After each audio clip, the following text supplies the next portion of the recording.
Ce garçon s'est réveillé invisible. Il s'en est rendu compte en se brossant les dents et en a été choqué. Il se précipite vers le miroir et enlève sa robe de chambre, confirmant ainsi qu'il est invisible. Maintenant, il doit aller à l'école tout encapuchonné pour être vu.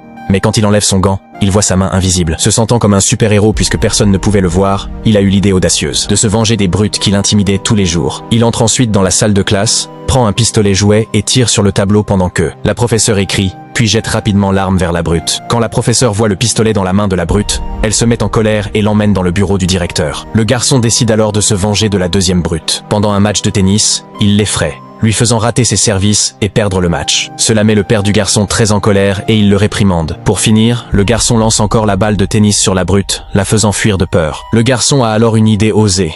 Il suit la fille qu'il aime le plus jusqu'aux toilettes, s'assoit sur un banc et observe les filles se changer. Mais soudain, une fille lui jette accidentellement une serviette, et pour une raison quelconque, son invisibilité est annulée, le laissant exposé. Quand elle retire la serviette,